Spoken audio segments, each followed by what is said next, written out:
Bom, tá gravando, tá? Vou avisar vocês que está gravando. A gente começou na aula passada, a gente não concluiu essa unidade, né? Então a gente vai fechar. A gente estava vendo a parte, né, de como, que dados a gente deve pensar os dados, né, a partir do momento que eu sei o que eu preciso resolver, que é fundamental ter isso em mente, né? A partir da minha necessidade, do que eu preciso resolver, da hipótese que eu quero comprovar, eu vou buscar quais são esses dados que, devidamente processados, vão chegar nessa informação desejada. Então, uma das questões que a gente viu era como a gente, né, georreferenciar, trazer para uma base de dados geoespacial dados não geoespaciais, né, como renda média, nível de escolaridade, percentual de população com atendimento à saúde. E é isso a gente viu que a forma que se tem para georreferenciar essa informação era a partir de recortes territoriais. O recorte territorial básico, em que é a fonte, a origem, para organizar principalmente as operações censitárias na busca na organização dessas informações, é o setor censitário. Né? A unidade territorial, a menor unidade territorial possível, para que você possa é, coletar as informações associadas àquele censo, no caso do censo demográfico, ir nos domicílios, aplicar os questionários nos domicílios, né, nesse período de coleta, nesses 3 meses de coleta. Então, ele é todo planejado para isso. E a referência que a gente tem para os setores censitários é a quantidade de domicílios. Né? No caso, ele é classificado como urbano e rural. Então, no rural, os domicílios estão mais afastados, os setores são maiores, mas a quantidade também de domicílios para a definição do setor é menor, por causa do deslocamento. Né? Uma coisa é você fazer uma coleta numa área urbana, que você tem um domicílio do lado do outro, ou um em cima do outro, né? De uma área rural, em que você sai, desloca tantos quilômetros até o próximo domicílio, isso demanda tempo. Então, todo o planejamento da divisão dos setores é baseado na quantidade de domicílios que possam ser coletados no período da operação.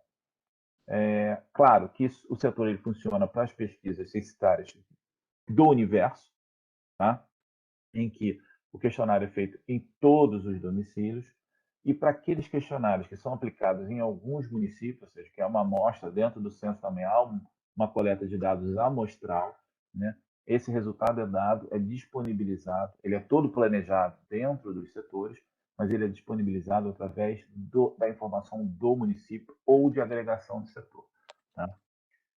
Só que não existe só setor censitário como recorte territorial, você tem outros recortes territoriais. Então, se tem nessa publicação, que é o quadro geográfico de referência para produção, análise e disseminação de estatística, se organiza todos os recortes territoriais que são possíveis para que você possa georreferenciar, né? No caso aí, referenciar, né? Georreferenciar as informações estatísticas. Tá?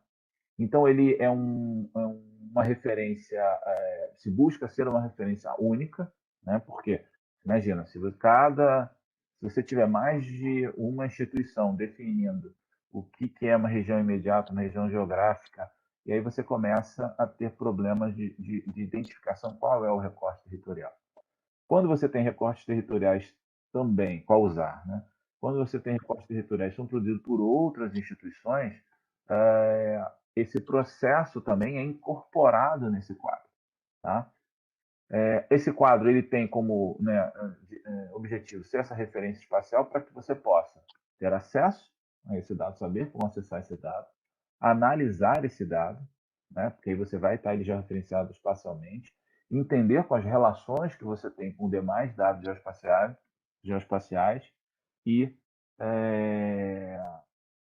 deixa eu fechar a câmera aqui. E também em processo de visualização, né?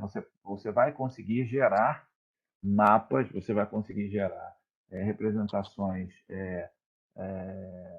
geoespaciais desses dados, por ele estar associado a um recorte territorial. Tá?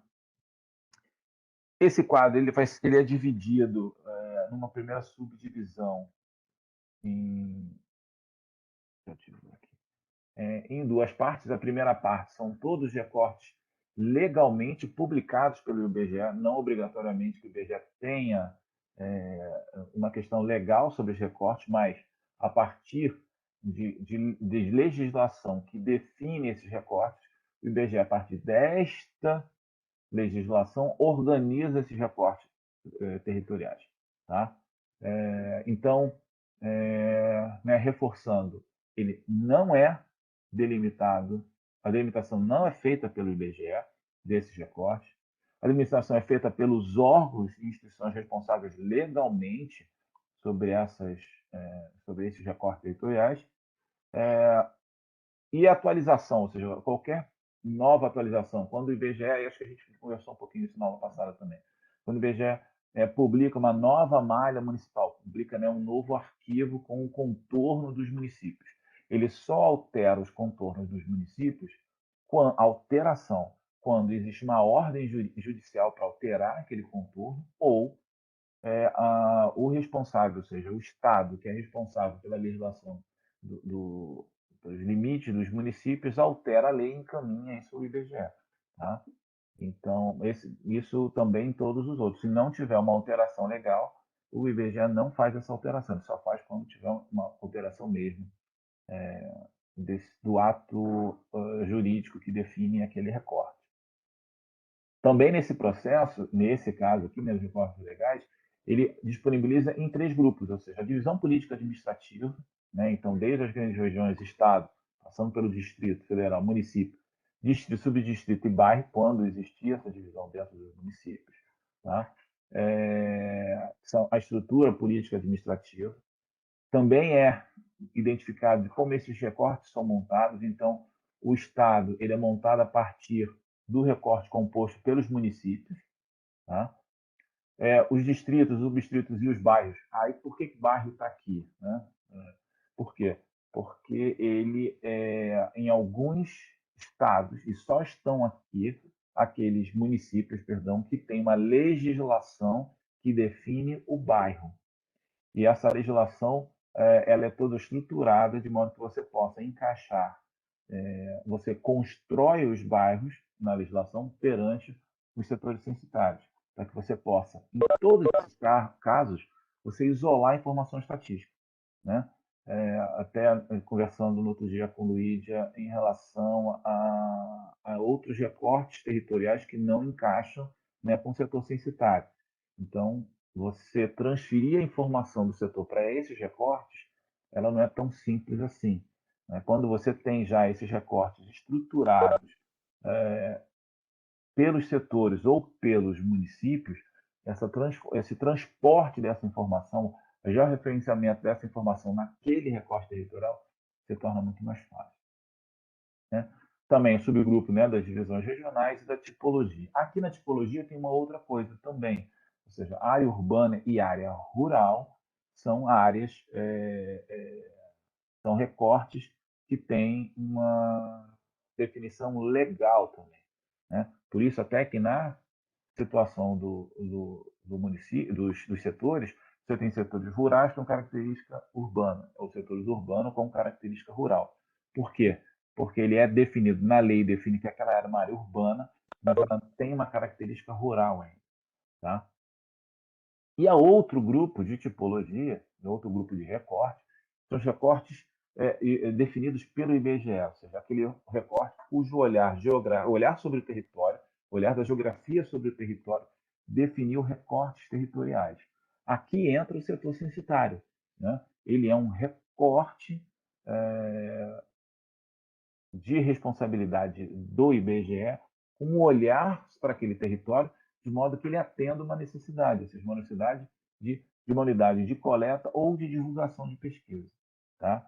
E você tem os outros, ou seja, você está em tipologias geográficas onde você tem aglomerados subnormais, algumas questões de aglomerado rural isolado, os arranjos populacionais, a hierarquia urbana, são recortes territoriais que são definidos a partir de uma tipologia geográfica, do olhar da geografia para esse território. Então, quando você tem, né, uma área urbana de cidade, vila, ou área urbana isolada, são o quê? São áreas que têm, são áreas definidas por lei como urbana, né? Mas elas têm algumas características, ou seja, é uma área urbana isolada, separada. Tem a, eu não estou lembrando a classificação, se é povoado, se é vila, se é lugarejo, não lembro. Né? Então você tem essas tipologias, da mesma forma que você tem as divisões regionais, as regiões geográficas, imediata, imediata e esqueci. Como você tem o meso e micro-região, divisão urbana regional, as regiões geográficas, são tipologias que a geografia do IBGE faz de modo que você possa também isolar a informação estatística naquele local, ou mesmo trazer informações estatísticas para aquele recorte territorial, você fazer as análises daquele territorial baseadas nessa informação estatística. Então, você tem, né, esses definidos a partir de setores censitários e esses definidos a partir de municípios. Vamos ver um pouquinho cada um desses também. Né? Então, no caso das unidades de coleta por divulgação de pesquisa, são aqueles com um olhar para a operação. Né? Então, você tem recortes territoriais definidos especificamente para coleta. Então, setor censitário, face quadra, né? A face é a face da quadra. Então, você tem assim deixa eu desenhar aqui.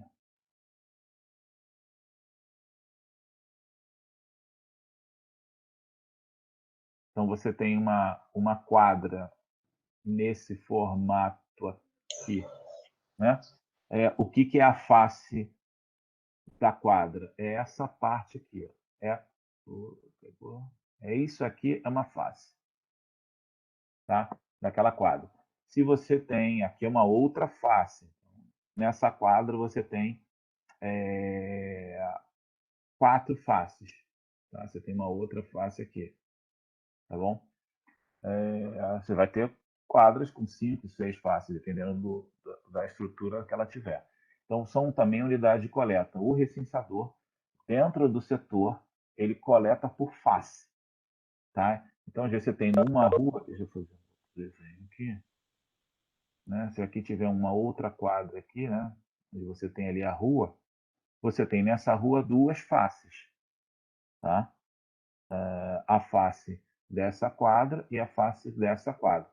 Muitos casos, se o limite do setor estiver passando no meio dessa rua, essa face aqui está para um setor e essa face está para um outro setor.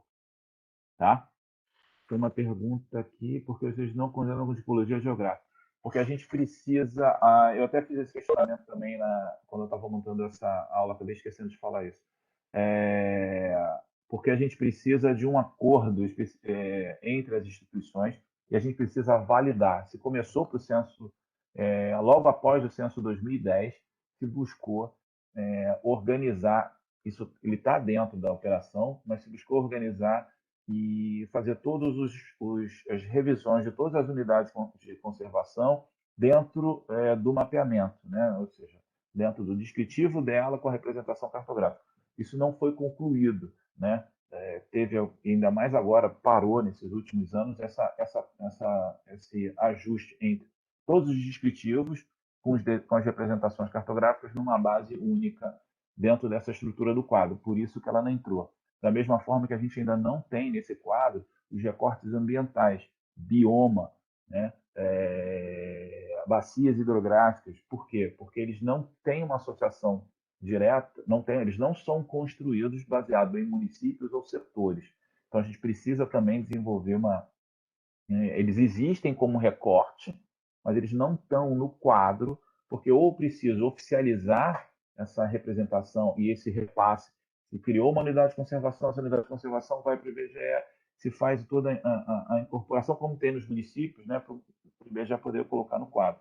Precisa essa organização e precisa também para aqueles recortes que não têm junto, não são como referência setores e municípios também cumprir um quadro. O quadro é dinâmico, né? Ele não fica parado no tempo, ele é revisado de tempos em tempos. Então, exemplo, município, o quadro geográfico é revisado anualmente. Né? Setores censitários, normalmente, tem esse processo de revisão nas operações.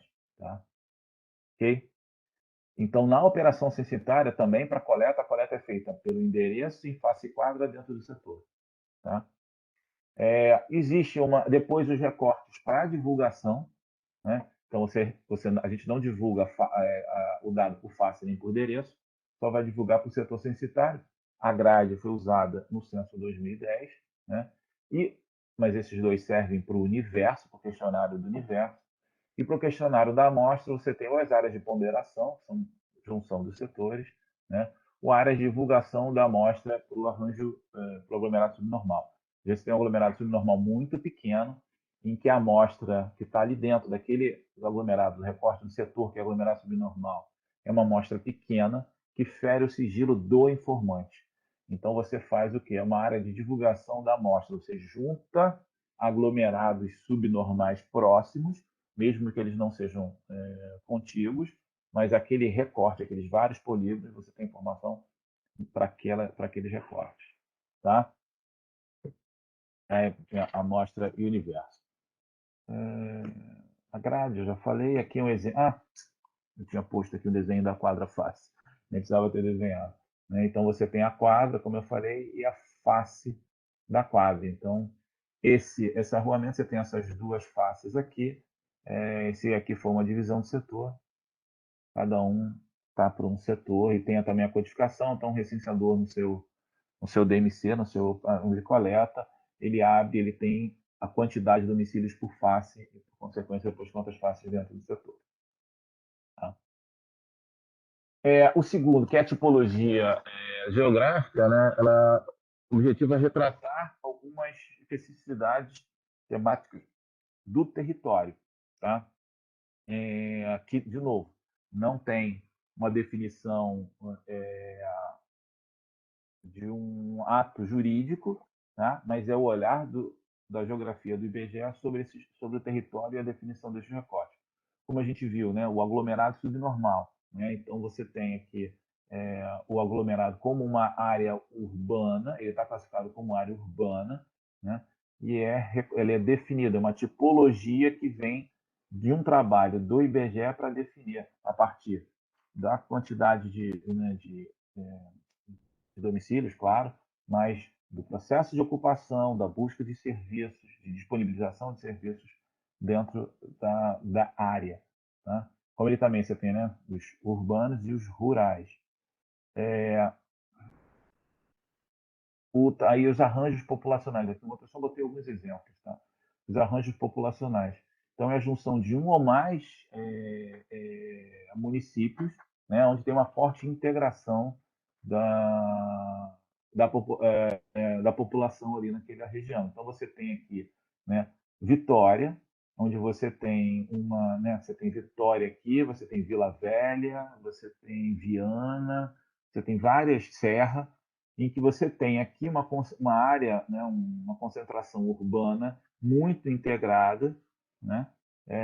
E aí você se define que esse conjunto de municípios forma um arranjo populacional, onde essa população tem uma interação muito forte, busca serviços, se desloca para trabalho, se desloca para estudo.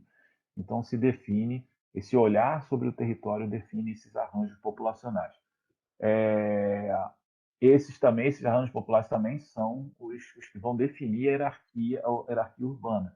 Né? Então, o REGIC, né, o estudo sobre a região de influência das cidades, a partir como nesses recortes, né, esses arranjos populacionais, eles são hierarquizados por esses arranjos populacionais também. Tá bom? E, por fim, a divisão regional, ou seja, aí já é um olhar mais no que se refere a particularidades do território, quanto às características demográficas, econômicas, algumas características culturais, né? E que você agrega municípios, aí é sempre uma agregação de municípios. Tá? O MES e micro-região estão definidos e travados numa determinada época, e aí o IBGE passou a definir, né, as regiões geográficas que, pela sua definição, elas são revisadas também, elas podem ter alterações quanto da dinâmica daquele território. Né? Então, aqui um exemplo das regiões geográficas imediatas.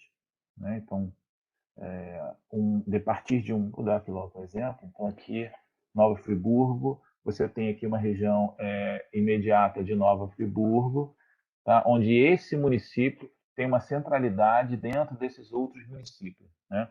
Onde os outros municípios buscam serviços. Então, também saindo do REGIC, o REGIC é uma pesquisa muito importante para a área geo do IBGE, porque ela vai dar a hierarquia das cidades, ela vai dar essas relações e, por consequência, esses recortes territoriais, né, que agregam essas relações, essas articulações da população junto desse território, como é que ela se desloca na busca de serviços e para onde ela se desloca. Então, a partir desses estudos, você tem as áreas imediatas. Você tem áreas com algumas características similares, você refere à economia, à cultura. Então, você tem, porque você faz no registro, você faz o levantamento sobre busca de serviço, busca de escolaridade, questões de saúde, como as empresas se organizam, onde estão as sedes, as filiais, né? Toda a gestão do território. Entrou no último ainda a questão de jornal, como o jornal é distribuído, apesar de tudo, de hoje assim, uma mídia, né, jornal impresso, falando. Não ser uma mídia hoje tão popular, mas ele tem algumas relevâncias em alguns locais, então se entrou. Então você tem toda essa parte que você gera esses recortes. A partir desse conjunto de recortes, né, vocês vão ter a possibilidade de isolar a informação estatística e entender melhor. Né? Se você não tivesse, de repente, você estudar um município como Santa Maria Madalena, sem olhar Friburgo, né, como um polo que atrai, em que aquela população busca serviços, ou quando você quer implementar serviços, onde são os lugares que esses serviços podem atender maior uma população, fica, fica, fica mais difícil. Né? Então, você tendo o conhecimento desse recorte, podendo isolar essas informações, tanto para o aglomerado subnormal, para outros recortes territoriais. Tá bom? Professor. As particularidades, eu só ver que tem duas perguntas aqui. As particularidades das cidades de fronteira são consideradas? No anterior, não, mas acho que nesse último registro, sim. O de 90, de 2007, acho que não foi. E era uma questão que era para esse próximo registro. Não tenho 100% de certeza, mas dentro do planejamento ele estava para levar em consideração essas cidades irmãs, sim. Tá? Já morei em Friburgo e já trabalhei em Santa Maria. Então existe, né, de certo modo, você entende, né, na prática essa correlação dentro dessas cidades, como elas se articulam, como elas dependem, como elas são influenciadas por outros e assim por diante. Tá? Alguém falou alguma coisa? Professor Fui eu. Jefferson, Sim. eu queria também fazer uma pergunta. Tá, fala aí. Fala aí, Fernando. Depois Pode eu falo. falar, Jefferson. Ah, tá, tranquilo.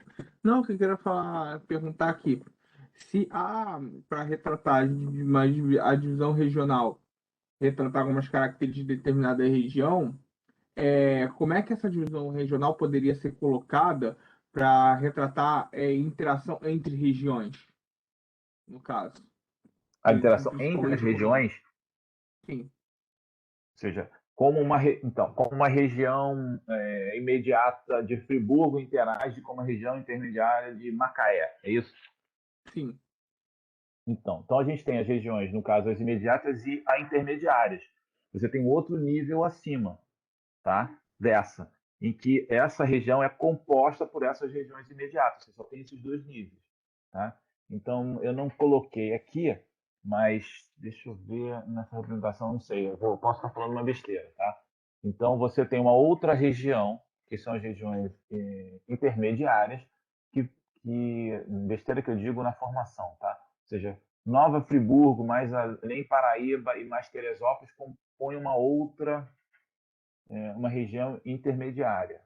Tá? Então, você tem níveis de hierarquia. Então, você tem o município como fator isolado ali dele, depois como ele se relaciona com as cidades no nível de uma região imediata, onde você tem um polo, né, como aqui Friburgo.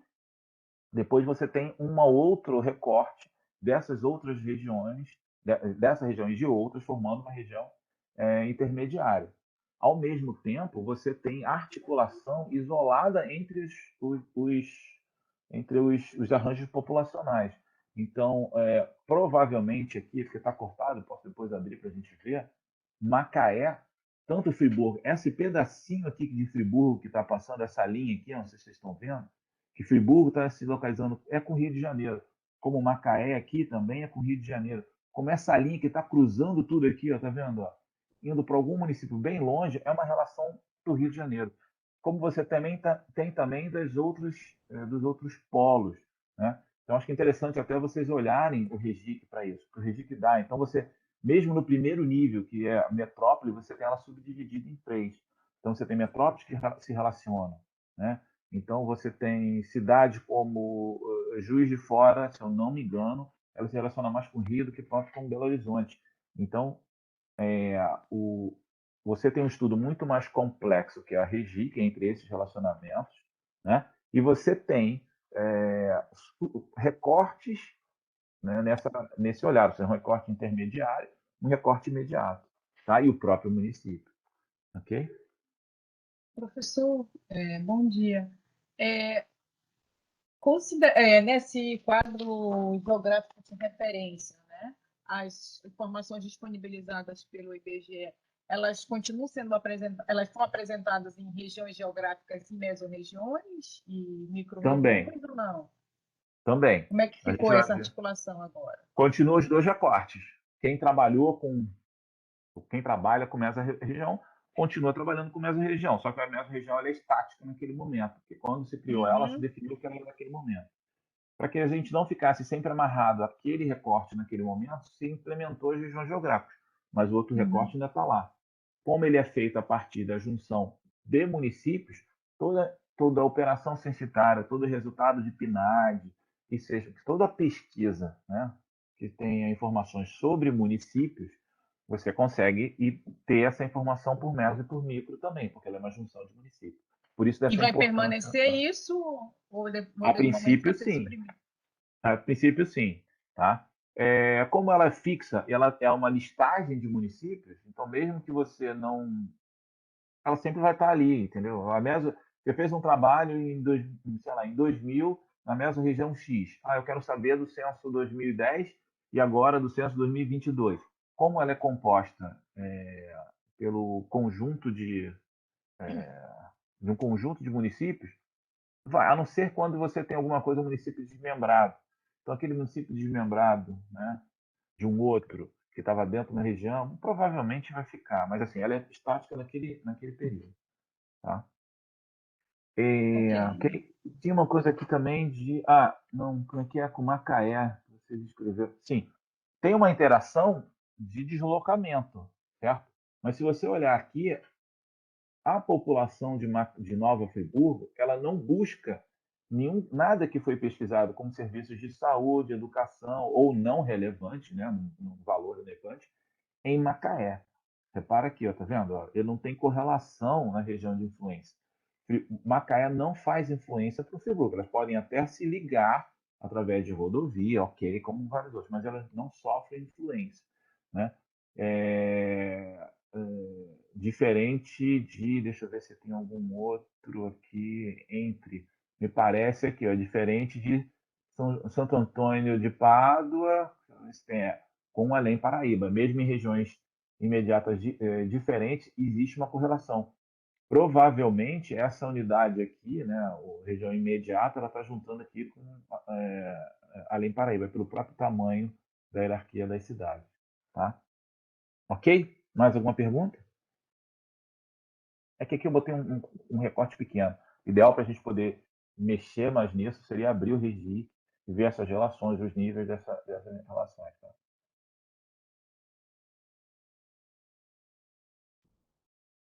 Vamos lá, então. Bom, então, só para a gente fechar, como é que essas informações podem ser espacializadas? Então, o IBGE tem o CIDRA, né?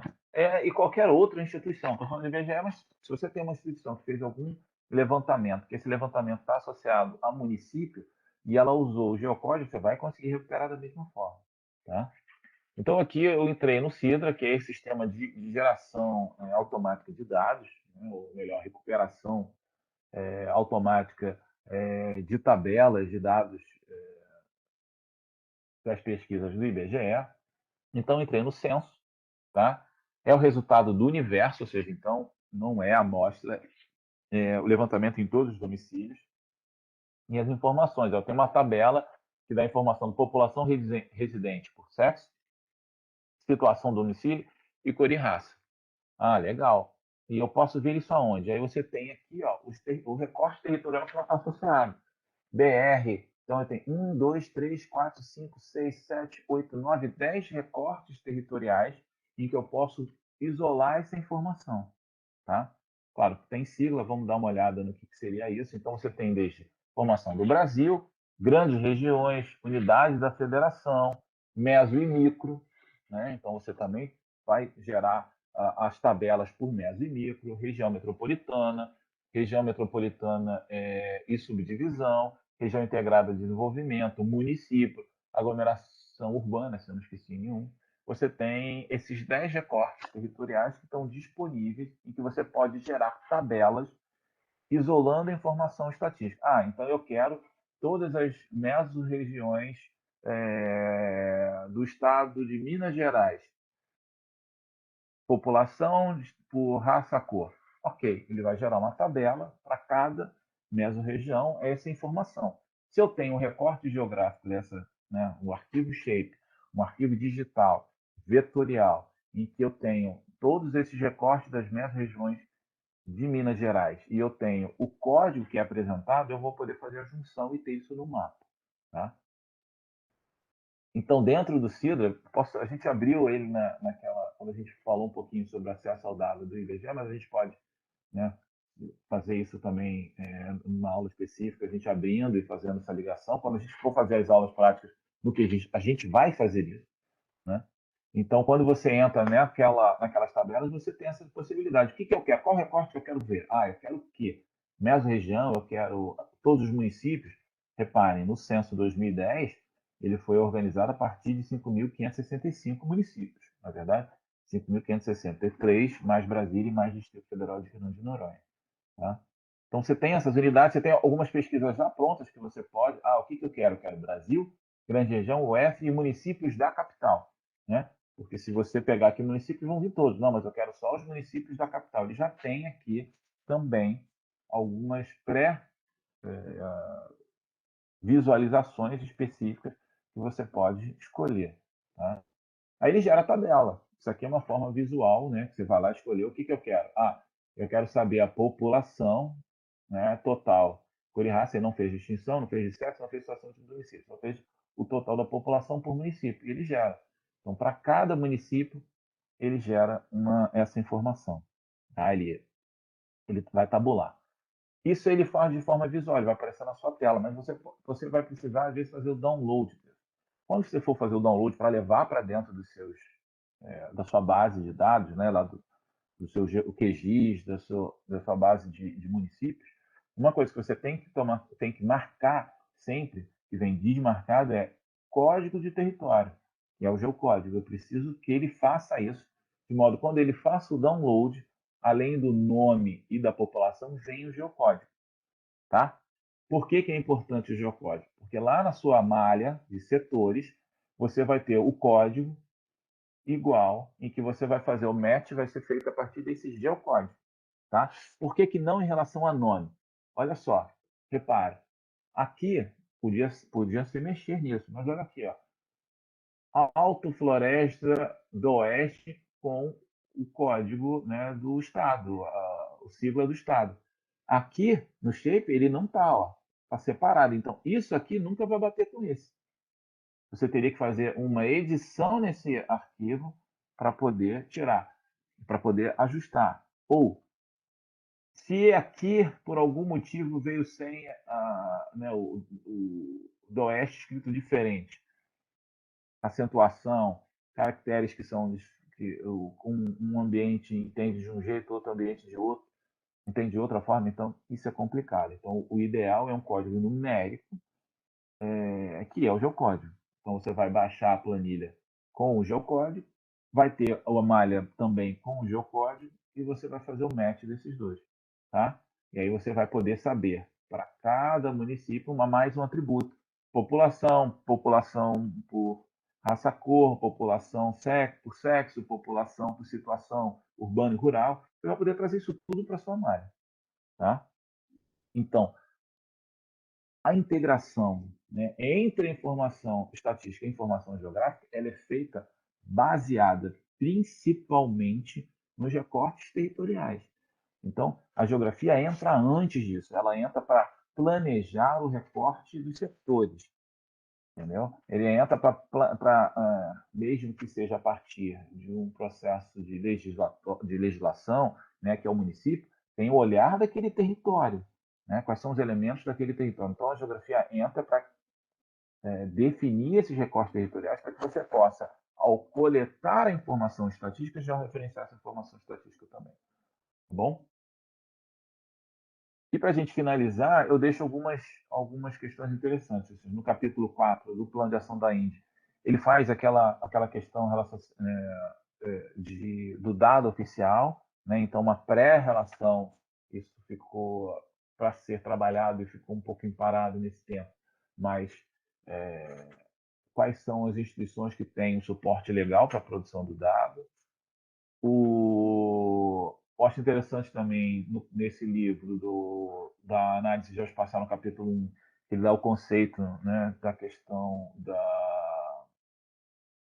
da análise geoespacial, tem algumas questões, né, de que são essas análises espacial, dos modelos que você precisa ter para poder trazer o espaço real para um espaço gráfico e, por consequência, digital também, de modo que você possa fazer essas relações nessas bases de dados, nesses modelos, com um olhar para o real. Né? E também o relatório da ONU, que apresenta uma proposta, né, de uma referência, uma infraestrutura global para a integração de dados estatísticos e geoespaciais. Tá bem? Eu acabei não botando aqui, falha minha, o quadro geográfico, né? Que é o que a gente trabalhou muito em relação a isso. Mas o link dele está lá no Moodle, na disciplina de cartografia, que eu acho que alguém que me pediu na época falou e eu disponibilizei lá, perguntando alguma coisa, eu já não lembro direito. Tá? Quem foi, perdão. Mas está lá também no quadro, o quadro geográfico está lá. Eu vou passar ele depois para a estrutura do SIG, porque eu vou ter que fechar depois, né, a disciplina de cartografia lá no Moodle. E aí, tudo que está lá de bibliografia e tudo eu vou trazer para o SIG que for correlato. Tá bom? Perguntas, dúvidas? Ainda correndo atrás aí da aula anterior.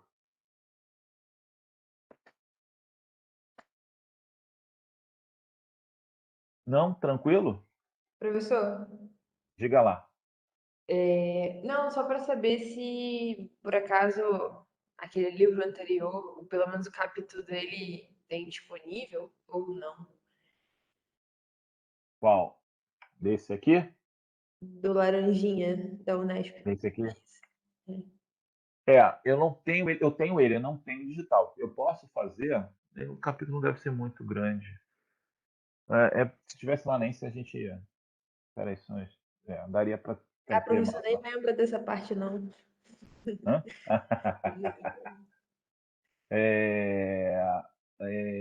Mas eu acho que não. Eu não sei qual é o tamanho desse primeiro capítulo, qualquer coisa eu posso tentar separar e mandar para vocês aqui. Tá aqui, ó. Página 41, 64. Eu vou ver, se eu conseguir escanear, eu escaneio e mando para vocês, tá? Não, tá tranquilo também. Se não conseguir, tá, beleza. Mas eu acho que seria legal, porque Sim. Esse livro é bom, eu estou gostando dele. Tá? a iniciação. Beleza. Os outros dois têm disponíveis, né? Tanto esse Uhum, aqui como esse aqui, eles têm disponível. Tá? tranquilo. Ok? Então, vamos continuar.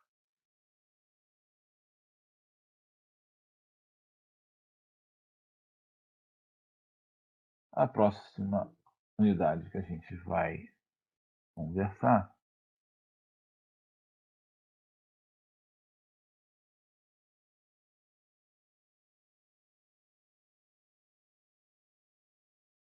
é como organizar os dados. Então, a gente viu, né?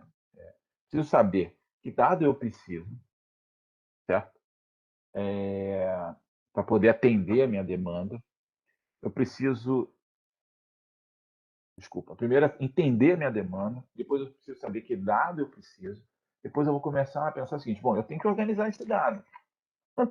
Se a gente fosse trabalhar ainda com mapas em papel, você, né, pegaria os mapas, né, os resultados os mapas mesmo, eles vão estar fisicamente organizados, eles tinham uma lógica de organização, uma codificação para organização, e você teria uma estrutura para organizar esse dado.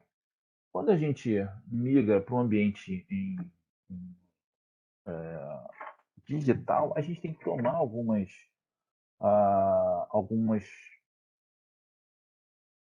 ações específicas que apoiam esse processo, né? Que apoiam você conseguir usar o dado em ambiente digital. Né? Então, como é que eu vou organizar esse dado em ambiente digital?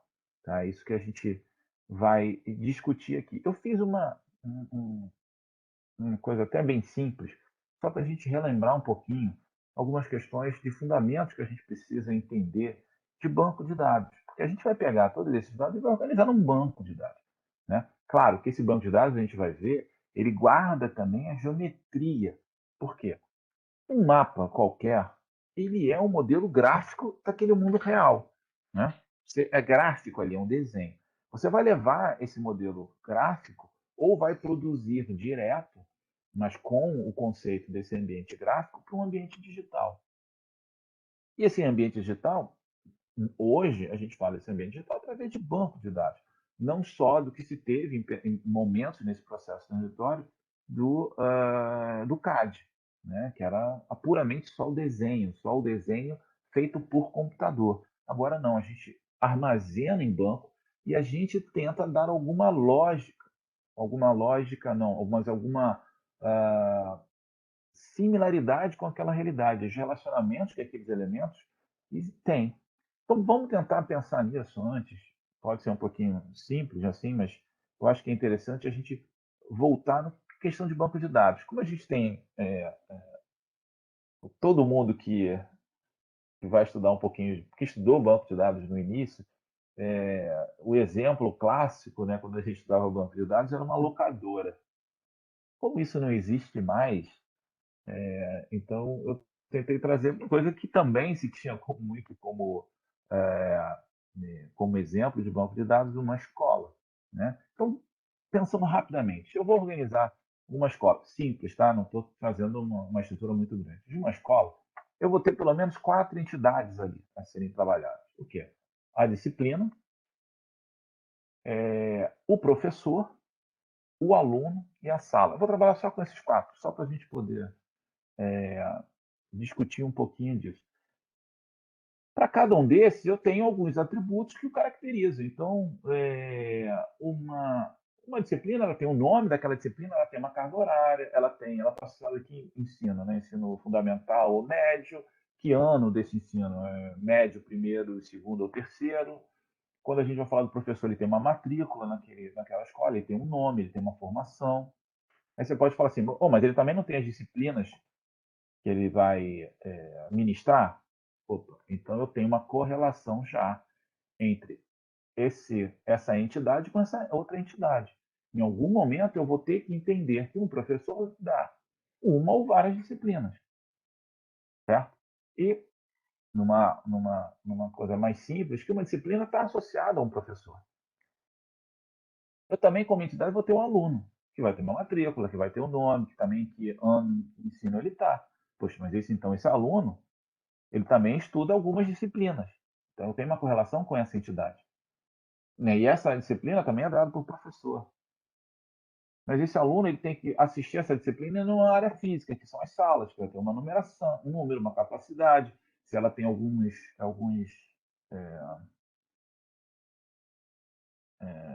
meios, né, de auxílio na aula, como televisão, data show. Então, peraí, eu começo a ter essas entidades e relacionamento entre elas. Né? Então, vamos aqui pensar o seguinte. Então, eu tenho aqui, como a gente falou, sempre é daqui para lá, então eu sei que um professor pode dar N disciplinas, certo? Se pode até definir que, olha só, nessa escola, melhor ainda, um professor pode dar no máximo, sei lá, 2 disciplinas. Vamos botar assim. Opa, então o professor pode ter uma ou 2 disciplinas, não N. Tá? Isso aqui não é um Z. E a disciplina? Poxa, a disciplina, ela pode ter, uma disciplina pode estar associada ao quê? A uma única, um único professor. Tá? Também simplificando. O aluno, ele está associado o quê? A uma, pode ser, não sei, ou também um máximo. Pode ser, normalmente a gente fala de 1 a N, mas sei lá, o aluno pode fazer mais do que 6 disciplinas, por algum motivo. Né? E várias disciplinas podem estar associadas a vários alunos. Certo? Então eu tenho um aluno com várias disciplinas, mas a disciplina com vários alunos.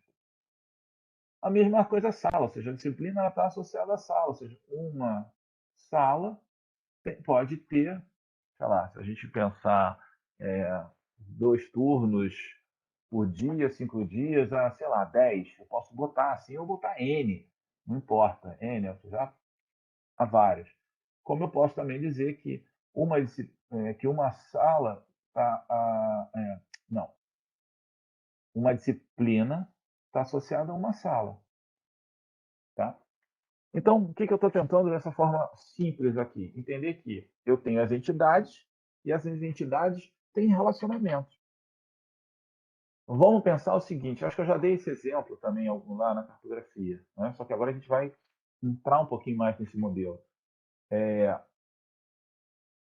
Eu posso ter uma entidade, eu posso ter entidades como massa d'água e eu posso ter uma entidade como ilha, certo? Uma ilha pode estar associada a nenhuma massa d'água? O que vocês acham? Não. Não.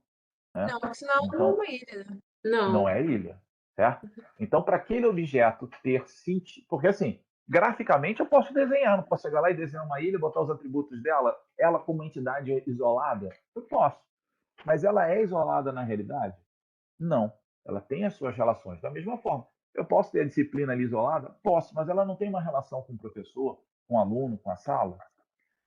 Então, quando eu vou modelar o meu dado geoespacial, quando eu vou organizar o meu dado espacial e nessa modelagem, eu vou dizer, opa, peraí, toda ilha tem que estar associada a pelo menos uma massa d'água.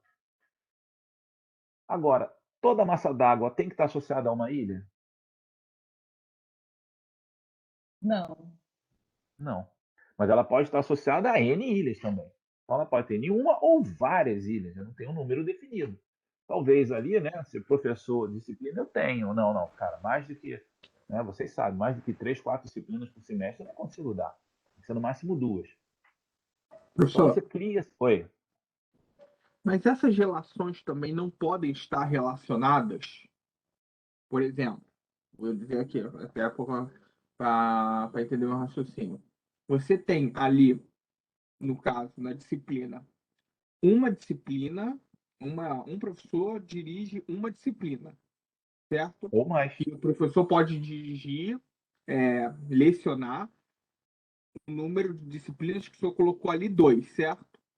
Sim. Mas, se a gente poder botar o exemplo, por exemplo, que eu sei que eu vou acabar perguntando isso depois. Por exemplo, uma limitação de um outro aspecto, por exemplo, carga horária, que seria, a gente poder botar de 1 a 120.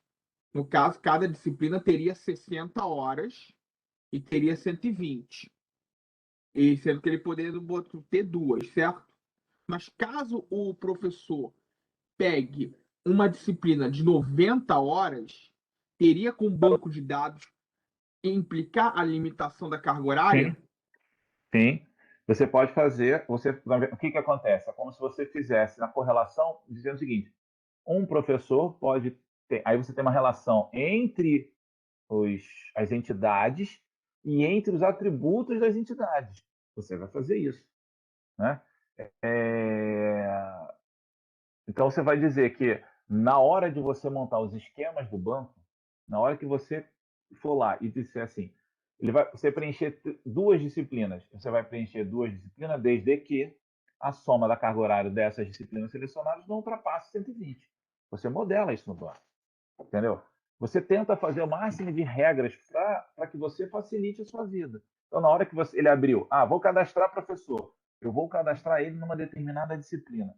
Eu cadastrei na primeira. Quando eu for gastar na segunda, ele não vai deixar. Você estourou a carga horária. Entendeu? Aí você tem o banco, isso que é importante. Você tem o banco, as entidades, você entende os relacionamentos dela. Isso aqui que a gente está falando é modelagem lógica, né? Ou, desculpa, modelagem conceitual. E você tem toda a parte lógica ali por trás, que é a programação. E você vai gerar esses códigos, esses scripts para fazer essas relações entre as entidades e entre os atributos. Entendeu? Um exemplo, vamos tentar num exemplo, alguns exemplos aqui também da parte gel. Existe alguma correlação do elemento ponte com outros elementos? O que vocês acham? Né? Se eu falo assim, eu tenho uma tabela só de ponte. Eu tenho alguma correlação, da mesma forma que a gente viu ilha e massa d'água, de ponte com algum outro elemento? Alguma outra entidade? No caso, terra, né? Terra? Território. Não, sim, mas No caso. tudo está com território, falando assim, com outros elementos. O professor pode ter com uma estrada, por exemplo, uma avenida. Uma estrada. Mas o que Uhum. diferencia a ponte de um viaduto? Está sobre um rio, né? Um corpo d'água. Então, para você ter uma ponte, essa ponte obrigatoriamente tem que estar associada a uma rodovia e um curso d'água. Se você não tem essas duas, não existe. Para ela existir como ponte, que é o quê? Né? Uma passagem de uma rodovia sobre sobre um rio, uma massa d'água, que for, porque muitas vezes a gente está falando na geometria, mas um curso d'água, uma rodovia, uma via qualquer sobre um curso d'água. Então eu tenho essa relação. Quando a gente vai para o viaduto, a relação é entre rodovias. O viaduto é uma diferença entre rodovias, mas elas estão no mesmo nível? Não, porque se elas estivessem no mesmo nível, ali seria uma rotatória, um cruzamento. Você tem o viaduto quando você tem o cruzamento entre duas vias em desnível, concorda? Passando por cima. Aquilo ali é um viaduto. Então você tem ali um outro elemento que é atributo, entendeu? Então você vai tentar simular isso. Você vai tentar, na organização do seu banco, nas correlações do seu banco, chegar nisso. Chegar o mais próximo possível da realidade. Ok? Para que um operador não saia botando ponte em qualquer lugar. Para ter ponte naquele mapeamento, eu tenho que ter ali, naquele momento, uma rodovia e um curso d'água. Tá? Outro fator que a gente tem quando a gente vai organizar bancos de dados são as tabelas auxiliares. Então, ali está, um exemplo, né? A disciplina está ensino. Daria, se cada um diz, sei lá, eu vou lá cadastrar minha disciplina, eu boto lá, SIG 2, disciplina, SIG 2, nome, né? Carga horária, 24 horas. Ensino, pós. Ano, sei lá, 2021. Um pouco diferente, mas vamos botar assim. Aí vai o Darlan, lá em SIG 1, ele botou SIG 1, carga horária 12, ensino, especialização. Eu botei pós, ele botou especialização. O que acontece? Quando eu for fazer uma relação de todas as disciplinas da pós-graduação, lato sensu, em análise ambiental e gestão do território, se eu puxar, o que eu puxo? Pós ou especialização? Vai vir grupos diferentes. Então, muitas vezes, você usa tabelas auxiliares. O que são as tabelas auxiliares? Quando você abrir o preenchimento de ensino, ele não vai te dar a opção de um texto livre. Ele vai já estar ali para você o domínio daquele atributo. Ou vai botar fundamental ou médio, né? No caso do exemplo que eu dei. pós-graduação, lato sensu, ou pós-graduação, estrito sensu, mestrado, já deixa, ou graduação, ele já fica definido. Da mesma forma para o. Ali ficou 2 ensinos, né?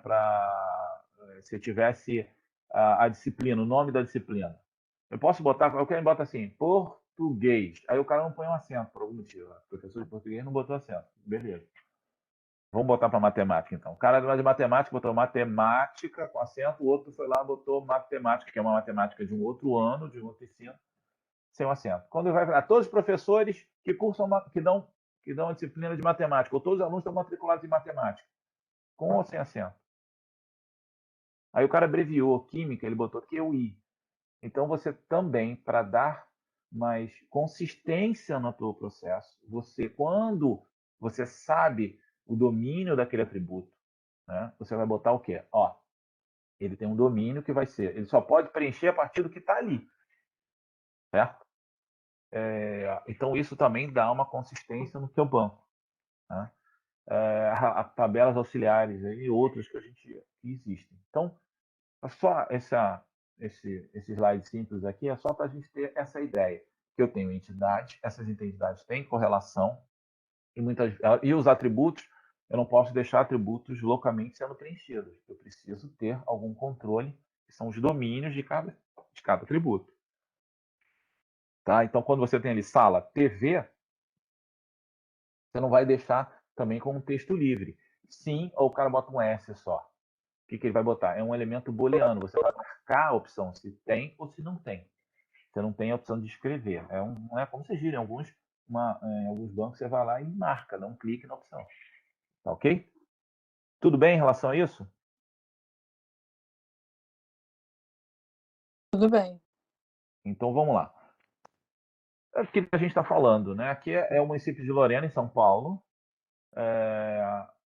Esse é o município. Esse efetivamente é o que ele é, né? Onde você tem se a gente for olhar assim, você tem o que você vê, né? Os elementos que você vê ali dentro. Você vê as edificações, você vê as rodovias, as áreas mais densamente com vegetação, com campo, dá para identificar onde tem escola, isso e tal. Mas você tem também outros. E aí o que você faz? A partir desse mundo real, você vai criar um modelo gráfico, né? Você vai representar isso num mapa, que é, que é uma representação simplificada daquela realidade. Todo documento cartográfico, não importa, ele é uma representação simplificada da realidade. Muitos outros elementos que estão aqui, ou se a gente pensar em banco, outras entidades, você não vê, você não sabe efetivamente ali a informação sobre densidade demográfica. Onde está ali a densidade demográfica? Né? Você vai ter que construir essa informação a partir de recortes específicos. Então, em recortes territoriais, né, como a gente viu, né, setores censitários, junção de setores, aglomerados subnormais, né? Onde é que existe algum aglomerado subnormal só olhando aqui, pela classificação que dá, existe um olhar mais específico para definir, não, um aglomerado subnormal está num determinado local. Então, toda modelagem ela é uma simplificação da realidade. O mapa é um modelo gráfico daquela realidade. Tá? E aí entra naquela discussão, ou seja, formas gráficas eu vou representar esses elementos que compõem o espaço. Para quê? Por que eu vou fazer isso? Né? Primeiro, quando eu tenho um documento cartográfico, e aí eu estou falando documento cartográfico, mas já pensando a migração dele para um banco, quando eu tenho um banco de dados geoespacial, eu vou construir aquele banco para tentar reconstruir a realidade. Né? Esse banco pode estar próximo dessa realidade, com muito detalhe, com muita informação, ou afastado dessa realidade. Vai depender do quê? Da minha finalidade. Por que eu quero aquele banco? Para que aquele banco vai ser utilizado? Que respostas eu quero tirar daquele banco? Né? E aí, a partir desse banco, eu vou poder trabalhar com as análises espacial, né, com as ferramentas possíveis e as análises espaciais que o geoprocessamento apresenta e com todo o processo de integração e criação de um sistema de informação geográfica que vai me ajudar a prever algumas questões, como um determinado comportamento, né?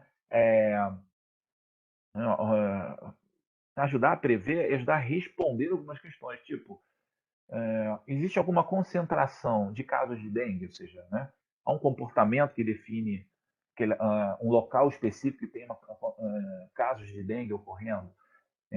Como é que isso está ao longo do tempo? Então, entra a questão também da base de dados ter uma questão temporal. Porque quando você vai, se eu voltar lá para aquele mapa, esse modelo da realidade, é um modelo fixo naquela época.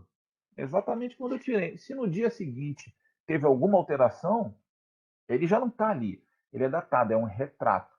Quando você vai para um banco de dados, é a mesma coisa. Enquanto você implementa o banco de dados, se aquele banco de dados não sofre um processo de atualização, ele é datado, ele é um retrato daquele momento. Tá?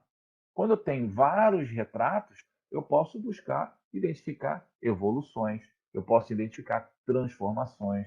Né? Então, quando eu faço um banco de dados, né, que tenha toda a organização de como é a cobertura e uso da terra num determinado período, em um outro banco de dados, como está a organização da cobertura e uso da terra em um outro período, eu posso identificar o quê? Mudanças, tendências, evoluções, transformações. Ou seja, não só saber o quanto diminuiu ou aumentou uma determinada classe, mas aquela classe se transformou em qual outra classe. Tá? Porque eu tenho ele espacialmente e ele dentro de uma componente temporal também. Esse modelo gráfico que a gente vai trazer para o banco de dados, a gente vai ver que ele ainda continua com algumas premissas básicas, como a gente viu lá em cartografia, né? Ou seja, um elemento pontual. Então, Almenara, nesse modelo aqui que eu estou usando, mesmo que fosse um banco de dados, o elemento Almenara, que seria classificado, seria representado como um ponto, onde que eu ia poder ter a coordenada, uma coordenada dessa área toda aqui, e dizendo que é uma cidade com nome Almenara. Quando eu passo a ter outra forma de representação, né, eu tenho,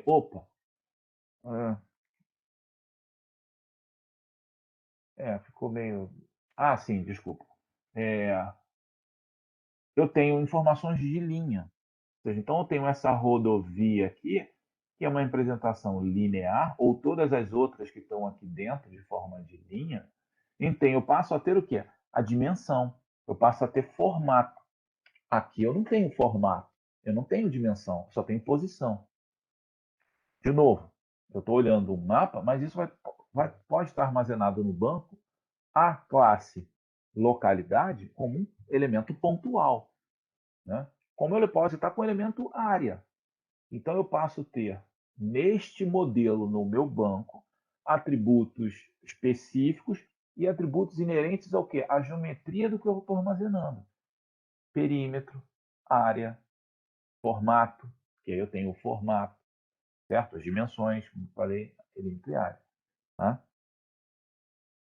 Então, o modelo é uma estrutura simplificada da realidade, que supostamente apresenta de forma generalizada, não é exatamente, a gente tem que sempre ter isso em mente, características ou relações importantes para aquela finalidade.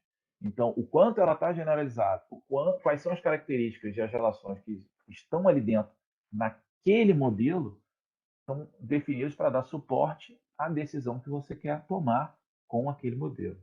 Né? Então, você tem um modelo gráfico, ou seja, você vai pegar aquele elemento aqui real e vai transformar num modelo gráfico. Só que quando a gente está falando de sistema de informação geográfica, a gente está falando de banco de dados, o que eu vou fazer? Eu vou pegar esse mundo real aqui, certo? E vou jogar para o ambiente computacional. Tá? E como eu organizo esse modelo real no ambiente computacional? Em banco de dados. Um banco de dados que entendem a componente geoespacial, que me permitam guardar a geometria, que me permitam guardar relações entre esses elementos que estão representados de forma geométrica ali dentro. Lembrando, é um modelo, é uma simplificação da realidade. Tá? Pô, mas então, se eu usar uma imagem de satélite, mas satélite é o melhor possível, né, perto para ser próximo à realidade? Depende. Você tem as resoluções das imagens, né? Vocês viram lá em sensoramento remoto. Você tem resolução espacial, você tem uma resolução, não vou nem falar da radiométrica, porque ela vai além do que a gente pode ver com o próprio olho humano. Mas a radiação radiométrica, você distinguir elementos, que também vai além do olho humano, né? Se você pensar que o olho humano consegue distinguir em torno de 12 tons de uma cor, um olho humano bem treinado, 256 tons de uma determinada cor dentro de uma banda. A gente fala cor porque é o que a gente é mais palpável, né? Mas você distinguir 256 respostas espectrais dentro de um rastreio de imagem, né? Mas só que você ali ela também é uma simplificação da realidade com uma outra forma de representação, que é uma representação matricial. Mas a realidade é aquela que está ali. Você vai tentar gerar modelos que se aproximem dessa realidade. Ok? Perguntas? Questões? Divergências? Não. Não? Vocês estão aí mesmo? Estão Eu quietinhos tô. hoje? Então Estamos, vamos lá. sim. Então vamos lá. Bom, e como é que eu faço para trazer esse mundo para dentro desses servidores, desses bancos de dados, né? Se eu tenho um documento já existente, né, que a gente viu, eu tenho um documento já existente, então vou digitalizar ele. Quem conheceu essa parte aí ou quem tem até hoje problema na coluna por causa das mesas digitalizadoras ou os scanners, mas também a produção direta desse dado em ambiente computacional. Então, eu tenho hoje ferramentas, né, que toda a parte fotogramétrica, toda a parte de extração de feições, toda essa parte em ambiente digital, né? Então,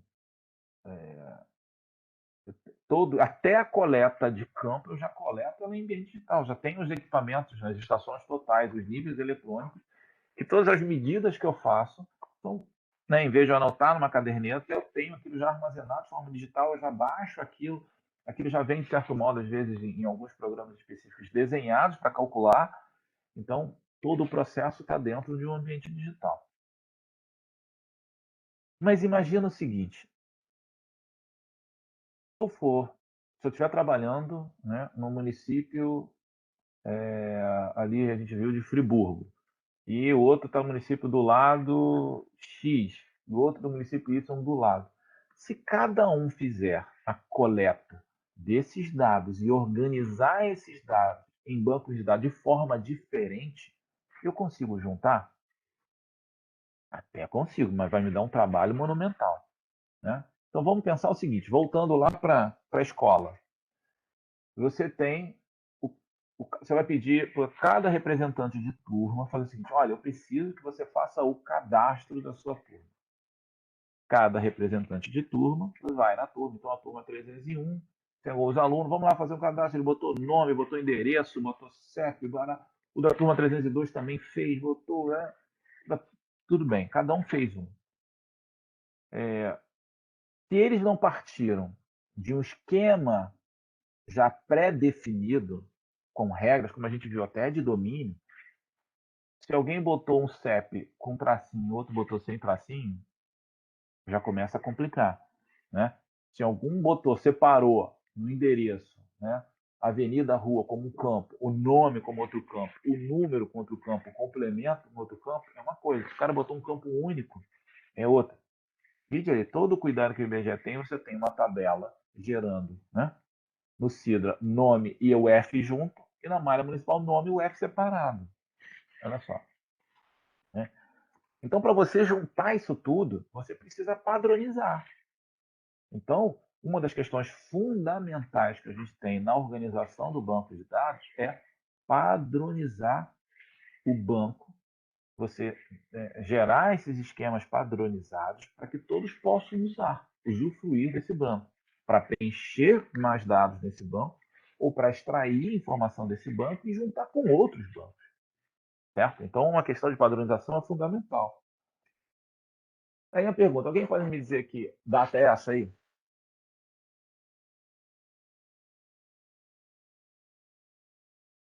Data?